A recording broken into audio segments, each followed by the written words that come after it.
Bem-vindos a mais um mergulho profundo aqui no The Deep Dive. Dessa vez a gente vai se aventurar por uma edição completa da Revista Oeste. E já adianto, preparem-se para temas que realmente instigam a gente a pensar. É verdade. A edição passeia por áreas como ciência, política, economia, até um toque de literatura, para dar uma pitada especial. Exatamente. E o mais legal é que, olhando por cima, a gente percebe que os temas dessa edição meio que se conectam, sabe? Nos levam a questionar várias coisas que a gente, às vezes, nem parava para pensar. Com certeza. E é para isso que a gente está aqui, né? Para destrinchar esses temas, dar contexto e ajudar você a tirar o máximo proveito dessa leitura. Show! Então, para começar, que tal a gente falar da fluoretação da água? Um tema que sempre causa um burburinho, né? Ah, sim. O artigo do Instituto Rothbard, né? Eles levantam questões importantes sobre a obrigatoriedade da fluoretação. Será que é realmente eficaz, Hum. necessária? Yeah. Principalmente, será que é ética? Eles não aliviam nas palavras, né? Usam termos fortes como medicação compulsória em massa. É, essa frase do Rothbard realmente dá o que falar, né? Levanta a questão dos limites entre a liberdade individual e a responsabilidade do Estado pela saúde pública. E aí o artigo menciona o Robert F. Kennedy Jr., que, segundo eles, afirma que o governo Trump vai recomendar a remoção do flúor da água. Interessante como a questão política entra em cena, né? Mas é importante lembrar que a Associação Dental Americana, a ADA, defende a fluoretação. Eles argumentam que, mesmo com o uso de cremes dentais com flúor, a fluoretação da água ainda é fundamental, principalmente para as crianças. A gente vê que o debate tem argumentos válidos de ambos os lados. De um lado, a preocupação com a saúde da população como um todo, e do outro, a liberdade individual. E você, o que acha disso tudo? Qual lado te convence mais? É uma pergunta importante para se fazer. E falando em questionar, o próximo ponto do nosso mergulho nos leva para uma investigação sobre dados climáticos. Isso mesmo. O artigo do Ricardo Ferício, na revista Oeste, que analisa a localização das estações meteorológicas no Reino Unido. E como essa localização pode influenciar, de repente, até distorcer as leituras de temperatura. O ponto central do Felício é que a maioria das estações meteorológicas novas, instaladas a partir do século XXI, estão em áreas que podem levar a leituras de temperatura mais altas do que realmente são. E ele usa como exemplo a estação Howe, que registra temperaturas bem mais altas do que outras estações próximas. Isso levanta dúvidas sobre a precisão dos dados, né? E o que preocupa, segundo o artigo, é a falta de transparência do Met Office, o Serviço Meteorológico do Reino Unido. Eles não disponibilizam os dados da estação Howe em tempo real, o que, claro, gera desconfiança. Essa falta de acesso à informação acaba nos levando a questionar a confiabilidade dos dados, né? Será que estamos sendo influenciados por dados incompletos ou tendenciosos? É um convite a ter um olhar crítico sobre as informações que chegam até nós. Buscar outras fontes, questionar a narrativa principal. Afinal, nem tudo que reluz é ouro, como diz o ditado. Verdade. Já que a gente está falando em questionar, vamos mudar um pouco o foco e falar de liderança na era da inteligência artificial. Boa.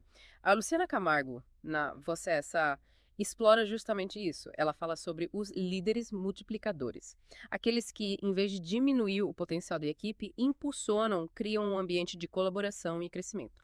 E ela destaca também a importância das habilidades humanas, né? A criatividade, o pensamento crítico, coisas que a inteligência artificial, pelo menos por enquanto, ainda não consegue replicar. E a Camargo nos faz uma pergunta muito interessante. Por que somos mais inteligentes e capazes ao redor de alguns líderes e não de outros? É verdade. É uma pergunta para a gente refletir bastante, tanto no trabalho quanto na vida pessoal. Com certeza. É um convite para a gente pensar em como podemos nos tornar líderes melhores, capazes de inspirar e impulsionar as pessoas ao nosso redor. E nesse contexto, reconhecer o valor das habilidades humanas é fundamental. A inteligência artificial é uma ferramenta poderosa, mas é a capacidade humana de inovar e de se conectar emocionalmente que realmente nos impulsiona. Concordo plenamente. E por falar em conexões, o próximo tema nos leva para um terreno um tanto polêmico: a relação entre generosidade e religião. É. O estudo publicado no Diário da Saúde, né, ele desafia a ideia de que pessoas religiosas são mais generosas. A pesquisa mostra que, na verdade, a generosidade de religiosos se concentra principalmente em pessoas que compartilham da mesma fé. Ou seja, a generosidade estaria mais ligada a um senso de comunidade, de identidade grupal, do que a um princípio religioso altruísta. E o que é intrigante é que o estudo mostra que até mesmo ateus tendem a favorecer seu próprio grupo. Isso nos faz questionar a natureza da generosidade humana, a influência de vieses inconscientes nas nossas ações. Será que a gente está sendo generoso de forma genuína ou apenas reproduzindo padrões sociais? É algo para se pensar. Com certeza. E essa análise crítica é essencial, principalmente num mundo onde a informação é abundante e muitas vezes contraditória. Verdade. E falando em realidade e ilusão, o último tema desta primeira parte nos leva para o universo da ficção, com o conto A Ponte sobre o Esquife, de Gabriele Armador, publicado na revista Ismeril. É uma narrativa comovente, né, que nos coloca frente a frente com temas universais, como a morte, a família, as complexas relações humanas. O conto narra a história de um homem que, durante o velório da avó, se depara com uma série de personagens curiosos e situações inusitadas, o que o leva a refletir sobre a vida, a morte e os rituais que as conectam. A narrativa é rica em detalhes e simbolismos. A figura de cera da avó, a presença de uma velha senhora que ri de tudo. Nos faz pensar sobre a imprevisibilidade da vida, né? É um conto que, apesar de curto, nos impacta profundamente, nos convida a questionar nossas próprias crenças sobre a vida e a morte. Exatamente. Nos leva a buscar um significado mais profundo para a nossa existência e a refletir sobre como lidamos com a perda e como os rituais fúnebres moldam nossa experiência de luto. E voltamos para a segunda parte do nosso mergulho profundo na Revista Oeste. Isso aí.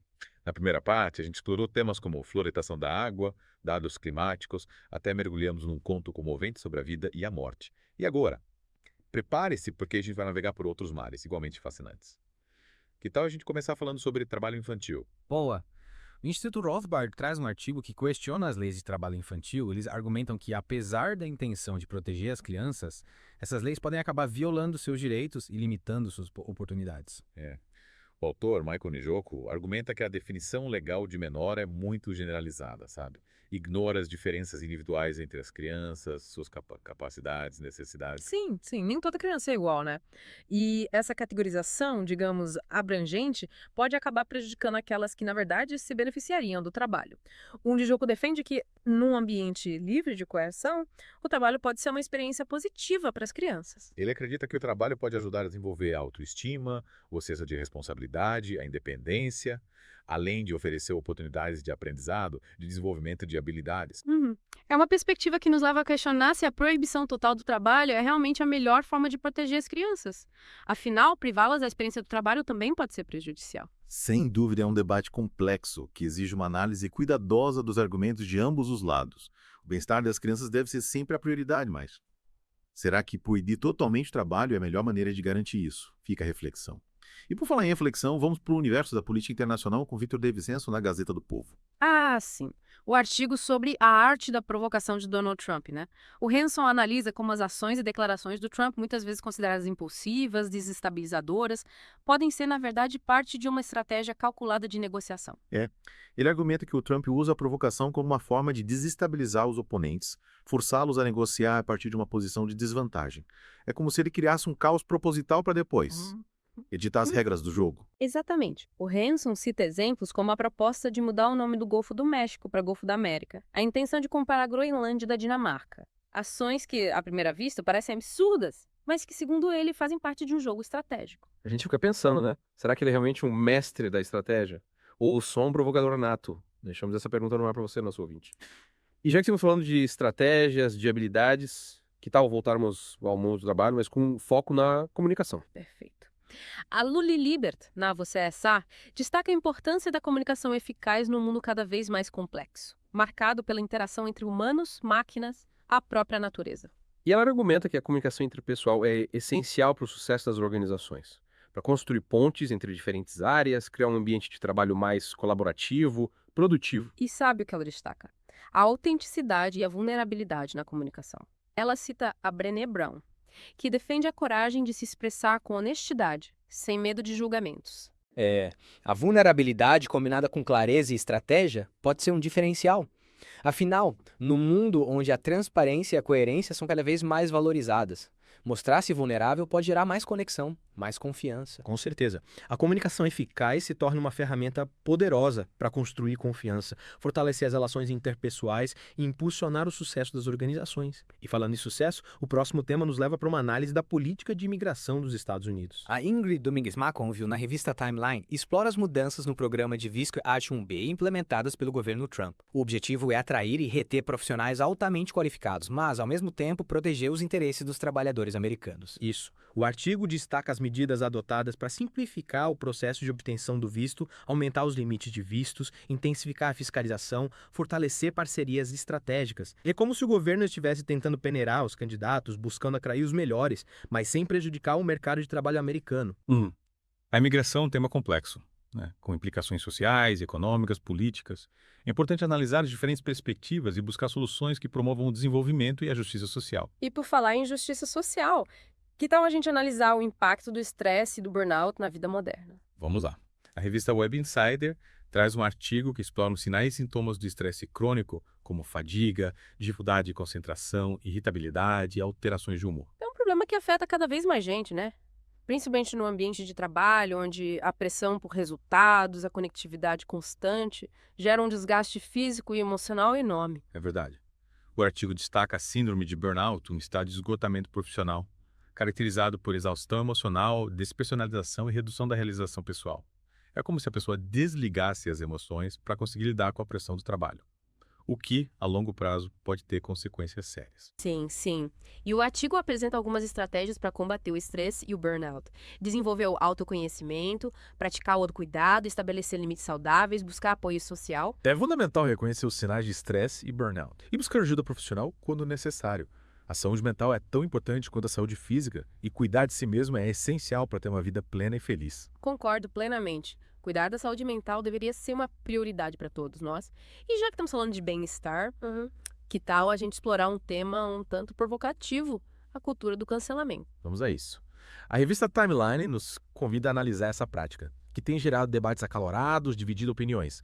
O autor argumenta que a cultura do cancelamento, apesar de frequentemente criticada pelos seus excessos, pode ser uma ferramenta válida para combater ideias nocivas e promover um debate público mais responsável. Ele defende que o cancelamento, quando exercido de forma consciente, ética, pode ser uma forma de responsabilizar indivíduos por suas ações e promover mudanças sociais positivas. É como se fosse uma forma de boicote social a ideias e comportamentos considerados inaceitáveis. Mas é claro, esse boicote precisa ser feito de forma justa, ética. O autor deixa claro que o cancelamento não deve ser confundido com censura, mas sim com o direito de se dissociar de ideias e comportamentos que a gente considera inadequados. É um debate complexo que nos leva a questionar os limites da liberdade de expressão, a ética do boicote, a responsabilidade individual no mundo hiperconectado.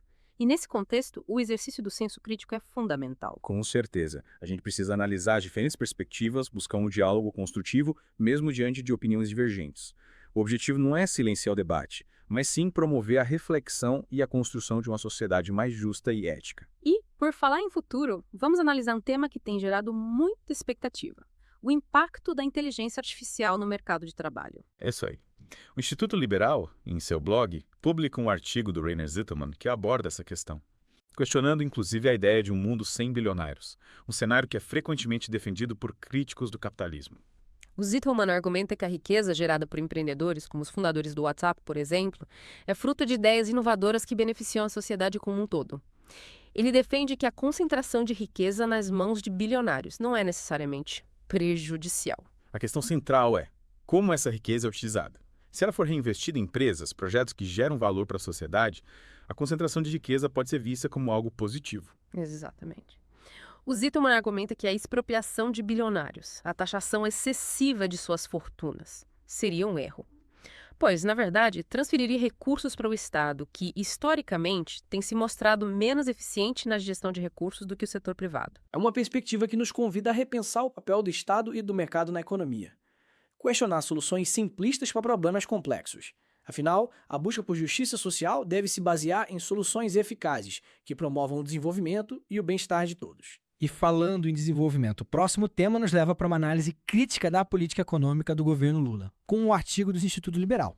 O autor critica a criação de uma subsidiária da Nave Brasil, empresa responsável pelo controle do tráfego aéreo, argumentando que essa medida é mais um exemplo da tendência estatizante do governo. Ele argumenta que a criação de estatais raramente resulta em benefícios para a população e que, muitas vezes, essas empresas se tornam focos de ineficiência, corrupção, aparelhamento político. É como se o governo estivesse nadando contra a corrente do livre mercado. Nisso, o autor defende que a solução para o desenvolvimento do setor aeroespacial brasileiro não está na criação de mais uma estatal, mas sim na promoção do livre mercado, na redução de impostos, na desburocratização. Ele acredita que o governo deveria atuar como facilitador e não como protagonista, criando um ambiente favorável para a iniciativa privada e para a atração de investimentos estrangeiros. É uma perspectiva que nos convida a refletir sobre o papel do Estado na economia, a questionar a eficácia de soluções intervencionistas. Afinal, o desenvolvimento sustentável se baseia na liberdade econômica, na inovação, na capacidade de empreender. E falando em liberdade, O próximo tema nos leva para uma análise da censura imposta pelo governo Lula às redes sociais. Com um artigo da revista Oeste que critica a tentativa do governo de controlar o discurso online, silenciar vozes dissidentes. O autor argumenta que a censura é uma ameaça à democracia e que o governo Lula, ao perseguir usuários de redes sociais por suas opiniões, está agindo de forma autoritária, antidemocrática. É como se o governo estivesse tentando calar as vozes que discordam de suas políticas. Ele destaca a importância da liberdade de expressão como um pilar fundamental da sociedade livre e defende que o debate público, mesmo que polêmico, é essencial para o amadurecimento da democracia. É uma crítica contundente à censura e um chamado à resistência contra qualquer tentativa de silenciar vozes dissidentes. A liberdade de expressão é um direito inalienável e a defesa desse direito é fundamental para a construção de uma sociedade justa e democrática. Concordo plenamente. E, falando em justiça e democracia, o próximo tema nos leva para uma análise do sistema de saúde suíço. Com um artigo da revista Timeline que explora os princípios e as características desse sistema, frequentemente citado como modelo de eficiência e qualidade. O artigo descreve o sistema de saúde suíço como um modelo baseado no seguro-saúde obrigatório, com a participação de empresas privadas e regulação governamental. É um sistema que busca equilibrar a cobertura universal com a qualidade dos serviços. Legal. O autor destaca a importância da responsabilidade individual, com a obrigatoriedade do seguro-saúde e a liberdade de escolha, com a possibilidade de os cidadãos escolherem seus próprios planos de saúde. Ele argumenta que o sistema suíço consegue equilibrar a cobertura universal com a qualidade dos serviços, controlando os custos e garantindo o acesso à saúde para todos os cidadãos. É um modelo interessante para se analisar, principalmente quando a gente compara com os sistemas de saúde de outros países. Sem dúvida, a saúde é um direito fundamental e a busca por sistemas de saúde justos e eficazes deve ser uma prioridade para todas as nações. E com essa reflexão sobre saúde e bem-estar, encerramos a segunda parte do nosso mergulho profundo na edição da Revista Oeste.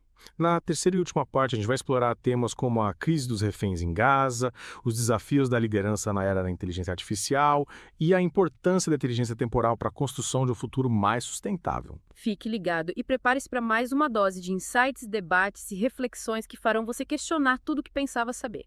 Até a próxima! Chegamos à última parte do nosso mergulho na Revista Oeste. Já passamos por tanta coisa, né? Política, economia, saúde, até trabalho infantil. E ainda tem mais. Para finalizar com chave de ouro, vamos falar sobre a crise dos reféns em Gaza, os desafios da liderança na era da inteligência artificial e a importância da inteligência temporal. Nossa, quanta coisa. Vamos começar então com um tema delicado, a crise dos reféns em Gaza. A revista Oeste traz uma reportagem que mostra a situação terrível das famílias israelenses, né? O sofrimento delas nas mãos do Hamas. A reportagem é bem impactante. Detalhes de como o Hamas sequestrou centenas de civis, incluindo mulheres, crianças, idosos, durante aquela invasão a Israel em 2023 e mantém eles como reféns até hoje. Difícil de imaginar, né? E o pior é que, pelo que a gente lê, o Hamas não dá informação nenhuma sobre os reféns, usa eles como moeda de troca em negociações. É desumano. Totalmente. Causa um sofrimento enorme para essas famílias, sem fim. E a reportagem critica a falta de ação da comunidade internacional, que parece ter se conformado com a situação. É como se o mundo não ligasse mais, né? A comunidade internacional precisa pressionar o Hamas para libertar os reféns. Justiça precisa ser feita. Com certeza. A impunidade só piora as coisas, gera mais violência e terror. Mudando de assunto, mas ainda falando de justiça, tem um artigo que denuncia a negligência das autoridades no Reino Unido em relação aos crimes cometidos pelas gangues de aliciamento. Nossa, isso é chocante, né? Abuso sexual de meninas vulneráveis. E o pior, as autoridades sabiam, mas não fizeram nada por medo de serem acusadas de racismo ou islamofobia. É um absurdo. O artigo critica a elite britânica, que parece mais preocupada com a imagem do que com a proteção de crianças inocentes. Os culpados precisam ser punidos. Sem dúvida. A proteção das crianças precisa estar acima de qualquer ideologia. Chega de política, vamos falar de algo mais positivo. Que tal inteligência temporal? Ótima ideia. A Luli Libert, na Você é Ser, fala da importância de desenvolver a capacidade de pensar no tempo de forma mais ampla, sabe? Planejar, agir, considerando o passado, o presente e o futuro. Ela diz que a inteligência temporal ajuda a gente a aprender com o passado, a lidar com os desafios do presente e a construir um futuro melhor. Exatamente. É como se a gente pudesse usar o tempo a nosso favor, né? Aprender com as experiências, tomar decisões mais conscientes e criar um futuro mais sustentável. É um convite a repensar nossos hábitos, valores, prioridades. Afinal, o tempo é precioso, né? Usá-lo com sabedoria faz toda a diferença para ter uma vida mais plena. E por falar em significado, que tal a gente revisitar o conto A Ponte sobre o Esquife, da Gabriele Amador, publicado na revista Esmeril. Boa. A gente comentou sobre ele na primeira parte, mas vale a pena a gente se aprofundar um pouco mais. O conto nos coloca diante da fragilidade da vida, né? Da morte como algo inevitável. Verdade. A história do homem que, no velório da avó, encontra aqueles personagens diferentes, aquelas situações inusitadas. É como um convite à reflexão sobre a vida, a morte e os rituais que as unem. É aquela velha senhora que ri de tudo. Uma figura marcante, né? Ela representa a imprevisibilidade da vida. A gente nunca sabe o que vai acontecer, mas podemos encontrar humor até mesmo nos momentos mais difíceis. É um conto que nos ensina a celebrar a vida, a aproveitar cada momento, a encontrar beleza na tristeza. E com essa mensagem de esperança, chegamos ao fim do nosso mergulho na Revista Oeste. É isso aí. Esperamos que você tenha gostado da nossa conversa, que as ideias, os debates, as reflexões que a gente trouxe te inspirem a buscar mais conhecimento, a questionar o mundo ao seu redor. Exatamente. O The Deep Dive é um convite para você mergulhar de cabeça nas informações, conhecer diferentes pontos de vista e construir sua própria opinião. A gente se vê na próxima, com mais um mergulho profundo.